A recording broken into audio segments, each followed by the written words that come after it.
Hello class 10, how are you? So guys, in this video we are going to start from saturated and unsaturated carbon compounds. So if you have remember, so I have already told you about the saturated and unsaturated carbon compounds in previous videos. So guys, saturated compounds are hydrocarbons in which hydrogen and carbon have single bonds and they are also known as alkanes. तो students saturated carbon compounds वैसे compounds होते हैं जिसमें वो hydro compounds या hydrocarbons जिसमें hydrogen और carbon के बीच में सिंगल कोवेलेंट बॉन्ड होता है और इसे हम लोग अल्केन कहते हैं। इसका जो मॉलिक्यूलर फार्मूला होता है वो होता है CnH2n+2। उसके बाद है unsaturated compounds, hydrocarbons in which hydrogen and carbon have double और ट्रिपल बॉन्ड, यानी वैसे हाइड्रोकार्बन्स जिसमें हाइड्रोजन और कार्बन के बीच में डबल या ट्रिपल कोवेलेंट बॉन्ड हो उसे हम लोग क्या कहते हैं, ये अनसैचुरेटेड कंपाउंड्स कहते हैं। तो जिसमें डबल कोवेलेंट बॉन्ड होता है, यानी वैसे हाइड्रोकार्बन जिसमें डबल कोवेलेंट बॉन्ड होता है उसे हम लोग कहते हैं एल्कीन्स, और ट्रिपल कोवेलेंट बॉन्ड वाले जो अनसैचुरेटेड कंपाउंड्स होते हैं उसे हम लोग कहते हैं अल्काइंस। अल्कीन, इसका केमिकल फार्मूला होता है CnH2n and alkyne does not exist with one carbon atom. इसमें ध्यान रखेंगे कि अल्कीन में सिंगल कार्बन एटम से कोई भी कंपाउंड शुरू नहीं होता है। यानी अगर हम जब इसमें आगे बढ़ेंगे, जैसे अल्केन का पहला मेंबर होता है मीथेन, तो मीथेन के आधार पर अगर हम देखें तो एल्कीन का पहला मेंबर होना चाहिए मीथीन, बट इट डजंट हैपन, ऐसा नहीं होता है, बल्कि यह शुरू होता है एथीन से। ओके, उसके बाद बात करेंगे अल्काइन की। अल्काइन का केमिकल फार्मूला जो होता है वो होता है CnH2n-2, यानी minimum 2 carbon atoms are required for alkene and alkyne. So apart from branched structures, carbon compounds are present in cyclic form. अगर हम बात करें कार्बन कंपाउंड्स की तो वो ब्रांच स्ट्रक्चर के अलावा वो साइक्लिक फॉर्म में भी पाए जाते हैं। तो एग्जाम्पल के तौर पर हम लोग इसको थोड़ा सा इलेक्ट्रॉन डॉट स्ट्रक्चर, जिसको लुईस डॉट स्ट्रक्चर भी कहा जाता है, उसको डायग्रामेटिक्स, इसके डायग्राम्स को हम लोग देखेंगे और उसके बॉन्डिंग्स को देखेंगे। ना step to draw a Lewis structure, अगर हमें बात करना हो कि इसको लुईस स्ट्रक्चर कैसे बनाना है, तो जैसे यहाँ पर लिखा गया है कि decide how many valence electrons are possessed by each atom in the molecule. सबसे पहले हम ये देखेंगे कि उस एटम में कितने वैलेंस इलेक्ट्रॉन होते हैं, यानी आउटर मोस्ट ऑर्बिट में कितने इलेक्ट्रॉन मौजूद हैं। If there is more than one atom type in the molecule, put the most metallic और least electronegative atom in the centre. मतलब ये है कि अगर एक से अधिक एटम मॉलिक्यूल में हो तो उसमें जो सबसे अधिक मेटालिक हो और लीस्ट इलेक्ट्रोनेगेटिव एटम हो उसे सेंटर में रखा जाएगा। And recall the electronegative decreases as atom moves further away from the fluorine on the periodic table. जब आप पीरियोडिक टेबल में पढ़ेंगे तो इलेक्ट्रोनेगेटिव एलिमेंट जो होता है वह फ्लोरीन से आगे बढ़ने पर हमें मिलता है। Now arrange the electron so that each atom contributes 1 electron to a single bond between each atom. अब यहाँ पर देखना है, जहाँ पर सिंगल बॉन्ड की बात होगी वहाँ एक एक इलेक्ट्रॉन को हमें पुट करना है। निश्चित तौर पर ये आपको फिगर के जरिए बिल्कुल समझाया जाएगा। अभी ये स्टेपिंग है दैट यू कैन रीड, आप इसको रीड करें और मैं इसमें आपको फिर स्ट्रक्चर से आधार पर सारा चीज़ समझाता हूँ। ओके, तो जैसे कि आप यहाँ पर देख सकते हैं electron dot structure of saturated carbon compound that is ethane, ये इथेन का है। तो इसमें आप देखें कि कार्बन को सेंटर में रखा गया है, 2 कार्बन को, तो कार्बन और कार्बन के बीच में यहाँ पे एक एक इलेक्ट्रॉनों की साझेदारी हो रही है, यानी ये एक कार्बन जो है इसके आउटर मोस्ट ऑर्बिट में 4 इलेक्ट्रॉन मौजूद हैं। इन 4 इलेक्ट्रॉनों में से ये एक एक, और इसके बगल में साइड से बाहर से 3 हाइड्रोजन इसके साथ है।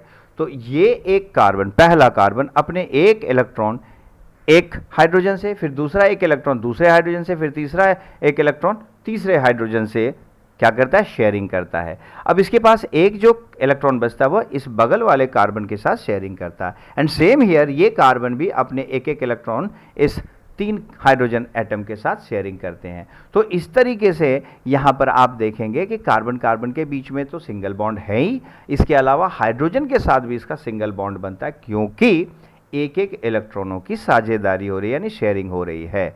वहीं पर अगर हम बात करेंगे अनसैचुरेटेड कार्बन कंपाउंड इथीन की, तो इथीन में सबसे पहले आप देखें इसका जो फॉर्मूला होता है C2H4। जब आप इसके केमिकल फार्मूला में N के जगह पर आप 2 रखेंगे तो आपको इथीन का फॉर्मूला मिलेगा C2H4, यानी 2 कार्बन और 4 हाइड्रोजन। तो यहाँ पे एक कार्बन के साथ हाइड्रोजन का एक एक इलेक्ट्रॉन का शेयरिंग हुआ, तो इसके 2 इलेक्ट्रॉन इंगेज हो गए, जबकि अब इसमें बच गए 2, और इस 2 इलेक्ट्रॉन को वह अपने राइट साइड वाले कार्बन के साथ, यानी कार्बन एटम अपने बगल वाले कार्बन एटम के साथ शेयरिंग करता है 2-2 इलेक्ट्रॉन का, और फिर जो ये कार्बन है राइट साइड वाला कार्बन अपने एक एक इलेक्ट्रॉन वो हाइड्रोजन के साथ शेयरिंग कर लेता है। तो यहाँ पर कार्बन कार्बन के बीच में डबल कोवेलेंट बॉन्ड का फॉर्मेशन होता है। नाउ इसके अलावा आपको इथाइन का भी बनाना है, ये आप अपने से करेंगे। अब इसमें आप देख सकते हैं बनाया गया स्ट्रक्चर दिया गया है। जैसे अब हम लोग बात करेंगे कि इसमें एल्केन के मेंबर्स के बारे में।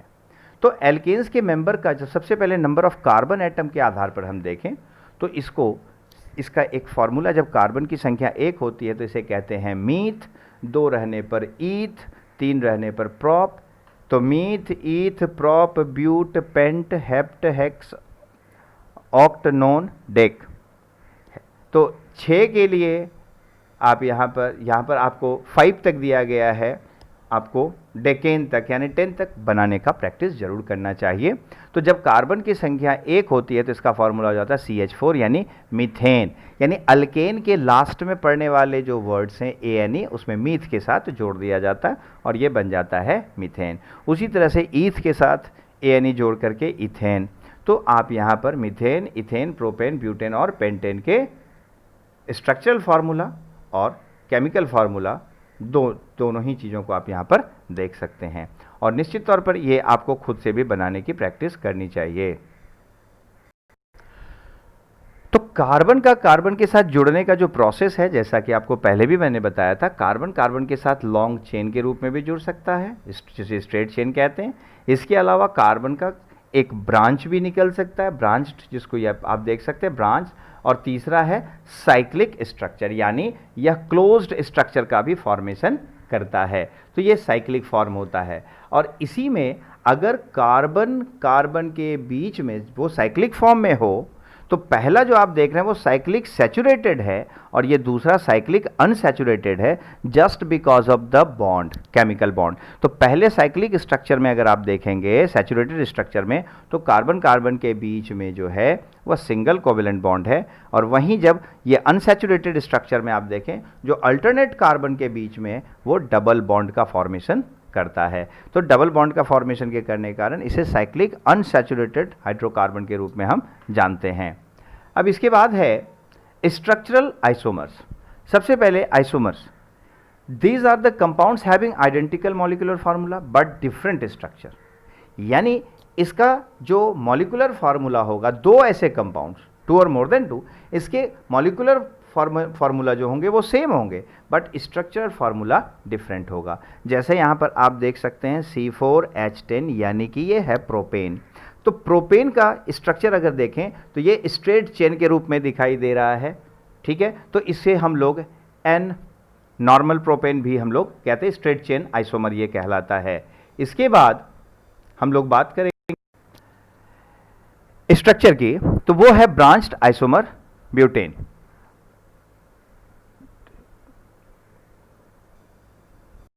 सॉरी स्टूडेंट्स, मैंने अभी उसका नाम आपको प्रोपेन बताया था, सो आई वॉज रॉन्ग।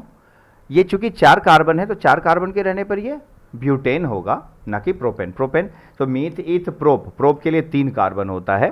तो आप यहाँ पर पहले वाले को जो है वो आप देखेंगे वो नॉर्मल ब्यूटेन था, और ये है आइसो ब्यूटेन, या फिर यहाँ पर देख सकते हैं ब्रांच्ड आइसोमर ऑफ ब्यूटेन भी कह सकते हैं। तो एक कार्बन के साथ यहाँ पर आप देखें 2 अलग अलग ब्रांचेस निकल गए। तो केमिकल अगर इसका मॉलिक्यूलर फार्मूला देखें तो ये वही C4H10 है। तो इस तरीके से आप देखेंगे, इसको हम लोग कहते हैं आइसोमर्स, यानी अब compound, 2 compounds having same molecular formula but different structural formula. अब बात करेंगे हम लोग नॉमेनक्लेचर की। So what is nomenclature? Nomenclature is the system of assignment of names given to organic compounds, यानी दिए गए ऑर्गेनिक कंपाउंड्स को एक सिस्टमेटिक तरीके से जो नेमिंग किया जाता है उसे हम लोग नॉमेनक्लेचर कहते हैं। अब इसके बाद है, तो जैसा कि हम लोग बात करेंगे अगले, heteroatoms and functional group. In hydrocarbon chain one और more hydrogen atoms can be replaced, यानी एक हाइड्रोकार्बन चेन में एक या एक से अधिक हाइड्रोजन एटम को रिप्लेस किया जा सकता है बाय अदर एटम्स, किसी दूसरे एटम्स के द्वारा। So in accordance with their valencies, किसके आधार पर? वैलेंसी के आधार पर। यानी अगर हाइड्रोजन हट रहा है तो हाइड्रोजन की वैलेंसी 1 है तो उसके जगह पर वही एटम जुड़ेंगे जिसकी वैलेंसी 1 होगी। So the element that replaces hydrogen is called a heteroatom. तो जो एलिमेंट उस हाइड्रोजन को रिप्लेस करता है और खुद उस जगह पर जाता है उसे हेटेरोएटम्स कहते हैं। And this heteroatoms and the group containing that impart chemical properties to the compounds and hence are called functional group। और ऐसे हेटेरोएटम्स जो कि उस जगह पर जाकर के उस पूरे कंपाउंड के प्रॉपर्टीज को, केमिकल प्रॉपर्टीज को चेंज कर देता है, उसको हम लोग कहते हैं फंक्शनल ग्रुप। जैसे कि आप यहाँ पर एक स्ट्रक्चर में देख सकते हैं, ये आप देखें यहाँ पर आपको दिखाया जा रहा है ये अल्केन, एल्कीन, अल्काइन और फिनाइल। तो अगर इसके जगह पर सिंगल कोवेलेंट बॉन्ड के तौर पर अगर हम देखें तो यहाँ पर अल्काइल ग्रुप, यानी ये जो फ्लोरीन, क्लोरीन, ब्रोमीन, आयोडीन जब जुड़ता है, उसी तरह से अमाइन में दिखा रहा है जब NH2 जुड़ता है तो अमाइन कहते हैं, OH जुड़ता है तो अल्कोहल है, COO जो अगर CO जुड़ता है तो वह ईथर है। उसी तरह से एल्डिहाइड ग्रुप है, कीटोन ग्रुप है, कार्बोक्सिलिक एसिड है, उसके बाद आपका ये एस्टर है और एमाइड। ये सारे फंक्शनल ग्रुप जो देख रहे हैं, ये सभी फंक्शनल ग्रुप जब किसी कंपाउंड के साथ, ऑर्गेनिक कंपाउंड के साथ जुड़ते हैं तो उसकी प्रॉपर्टीज़ को बिल्कुल चेंज कर देते हैं। अब इसके बाद हम बात करेंगे होमोलोगस सीरीज की। क्या होता है यह homologous series? It is a series of compounds in which the same functional group and substitutes for hydrogen in a carbon chain. यानी ये जो सीरीज होता है कंपाउंड्स का जिसके सेम फंक्शनल ग्रुप होते हैं एंड ये substitute for hydrogen in a carbon chain, यानी वो उस हाइड्रोजन को रिप्लेस करके उस जगह पर जुड़ते हैं। फॉर इंस्टेंस अगर जैसे अल्कोहल की बात करें तो CH2OH, C2H5OH, C3H7OH, C4H9OH, यानी आप देखेंगे तो उसमें methyl alcohol, ethyl alcohol, propyl alcohol, butyl alcohol, ये सभी नाम आते हैं। The successive member differs by 1 CH2 unit and 14 unit of mass. यानी अगर आप प्रीवियस और जो नेक्स्ट है उसके बीच में जब अगर डिफरेंस करेंगे तो उसका डिफरेंस 1 यूनिट यानी CH2 के बराबर होता है। यानी एक कार्बन और 2 हाइड्रोजन एटम से वो डिफर करता है। तो अगर इसके मास को, एटॉमिक मास को अगर हम देखेंगे तो एक कार्बन का एटॉमिक मास होता है 12 और 2 हाइड्रोजन का तो 1 × 2 यानी 2, यानी 14 यूनिट ऑफ मास के बराबर होता है। The chemical properties are imparted by the functional group, thus all members have similar chemical properties. चूंकि फंक्शनल ग्रुप के द्वारा इसका केमिकल प्रॉपर्टीज डिसाइड होता है तो उस मेंबर में पाए जाने वाले जितने भी हैं वो सभी की केमिकल प्रॉपर्टीज सिमिलर होगी, but the members have different physical properties, लेकिन उनके फिजिकल प्रॉपर्टीज बिल्कुल अलग होंगे। The physical properties vary among the members of homologous series due to difference in their molecular mass. यानी उसमें जो होता है वो डिफरेंट मॉलिक्यूलर मास के कारण उसकी फिजिकल प्रॉपर्टीज अलग अलग होती है। Melting point and boiling point increases with increasing molecular mass. जैसे जैसे मॉलिक्यूलर मास बढ़ता जाएगा उसकी मेल्टिंग पॉइंट और बॉइलिंग पॉइंट भी इंक्रीज होती जाएगी।